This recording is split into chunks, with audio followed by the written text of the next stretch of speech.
Welcome to an evaluation of Edpuzzle. So I have gone directly to edpuzzle.com. If you have never visited the site or you don't have an account, it will ask you to sign up. So you can either sign up using this blue button, or if you already have an account, you can just log in. So that is what I am going to do. I am a teacher. My credentials are already there waiting for me. So I will log in. Once you are in Edpuzzle, this is what the dashboard looks like. So what you're going to want to do first is to set up a class. I have my actual kindergarten class set up here. I have a demo class because I've kind of been playing around with it because I haven't used Edpuzzle as much as I would have liked. But I'm going to show you how easy it is to set up a class. You just hit the plus sign over here on the left-hand side next to my classes, and you can connect a roster that already exists if you have an LMS at your school. I'm going to show you how to just create a new class without going that route. So you would just type in the class name and the description. So this is good for if you have multiple classes.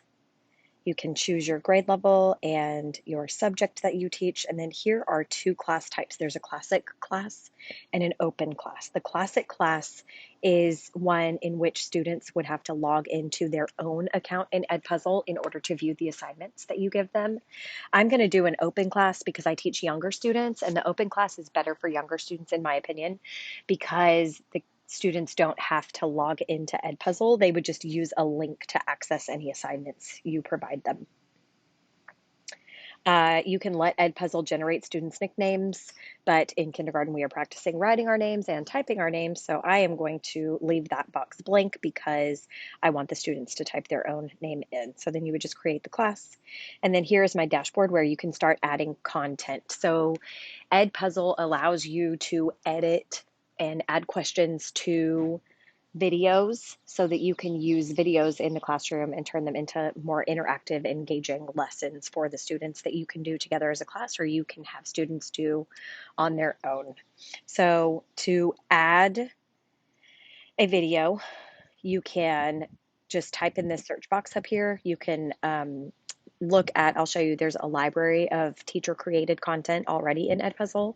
You can create your own video, upload your own video, record your own video, and then this is a student project piece that I am new to. I haven't heard about it before. I've heard about Edpuzzle before and kind of used it a little bit, but the student project is something that's new to me. So I'm just going to talk about adding and editing videos at this point.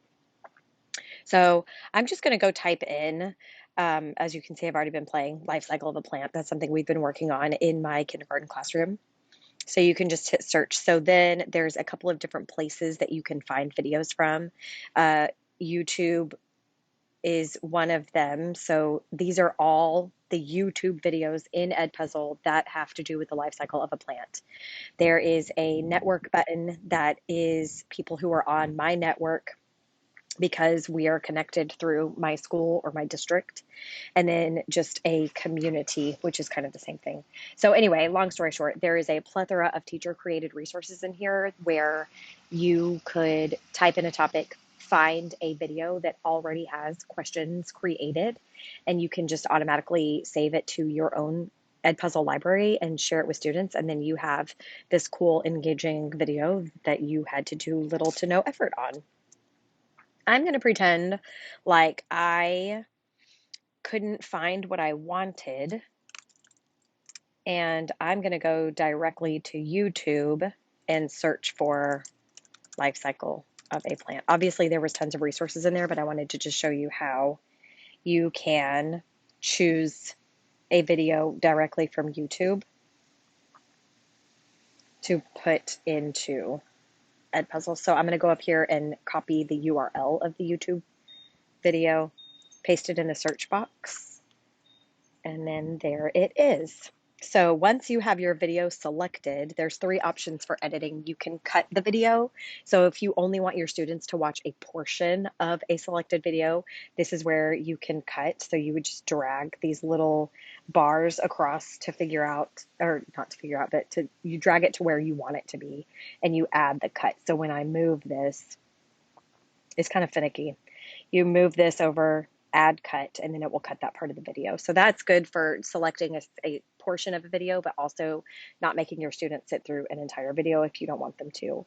Another option is voiceover. So if you wanted your voice on the YouTube video instead of the content on the video, you could do that. Now, I've kind of run into this problem a couple of times here recently, and I haven't done a lot of exploration about why it's happening, but the YouTube videos especially have been giving this message saying that you can't do voiceover right now because of YouTube's terms of service.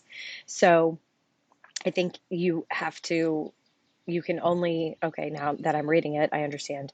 You can only do a voiceover of your own videos. And you used to be able to change the YouTube videos, but I think that they have realized that is not appropriate. So now they're doing it a different way. So if you have your own video, you can do a voiceover. Another option, and my favorite for this website, is questions. So you can add questions to videos at certain points. So you would push play on the video, wait until it gets to a certain point, and then you can add a question. So I'm going to add a multiple choice question. So what is the first stage of the life cycle? Now here, one thing I wished it would do is allow me to record the question with my voice, because my students are really young and some of them need that option of hearing the question instead of having to read it on their own. You can upload extra links. You can upload images, you can upload equations. So there's a lot of different things that you can do within the questions. I'm going to type in this. It automatically gives you 2 answer choices, but you can add more. First stage of life cycle, seed. And then I'll type mature plant in here. So you have to make sure, and it gives you this error message down at the bottom. You have to make sure that you select the correct answer. So this is the correct answer. So you would just make sure that check is next to the correct answer and all the other ones are X'd out. So then I would hit save. So that's a multiple choice question. You can do an open-ended question where, same thing, you have all the options of adding equations, links, and images, but you just type in your open-ended question. And then this is cool, a cool feature. You can turn on allow audio responses. So then students are allowed to answer via a recording, a voice recording, instead of having to type something, which is a good option for a lot of students.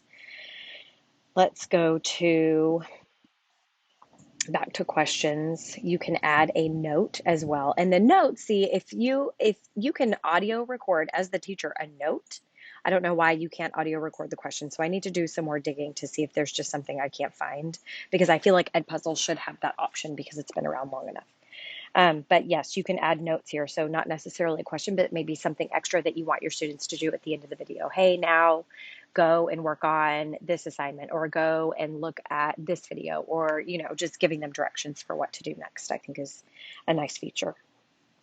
All right, so then let's say I'm done doing all of my editing. I would hit finish, and then it shows me in a preview window, and this one also has 27 other versions. So you can look down, and these are people who have all used the same video, but they have added their own questions. So I'm going to hit assign. I'm going to choose the class that I want it to go to. I can choose multiple classes if I want it to go to multiple classes. You assign the due date and the time. You can give it a due date, or you don't assign the due date. It's assigned like whenever it publishes. You choose the date that it's available to students, basically. And then you can choose the due date. This is a very cool feature. It's called Prevent Skipping, and it forces the students to watch the video in its entirety. They can't fast forward to the questions. You can also turn on closed captions. So once I have all of that set, I can hit assign, and it is ready for my class. So you can do live mode, where you view the video as a class on a smartboard, but then students can answer the questions on their own devices. I'm going to show you how to do share assignment. So then you would copy a link, and I'm just going to type it into a browser to show you what it looks like. But you could embed it into your learning management system. You could embed it into a hyperdoc. You could create a QR code, any way that you want the students to access the link. So then here is what it looks like as a student. So push play. And of course, it's going to take a hot minute. But look, if I'm trying to fast forward, it says locked.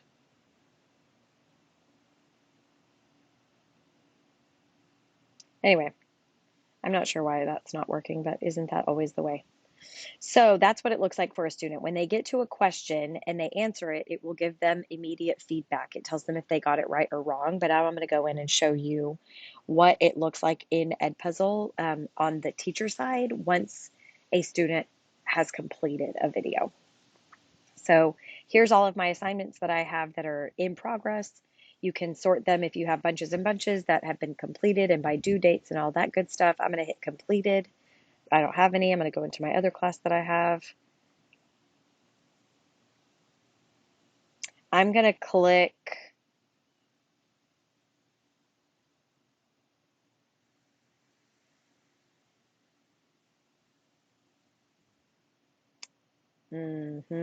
here. Sorry about that clicking around. So this is an example of a video that has been completed. So you can click on turned in and you'll get some data about how the students did. So Green Shark, that's one of the pre-populated Edpuzzle nicknames. Let Edpuzzle pick your nickname. Green Shark is one of them. Green Shark watched the video 100% through.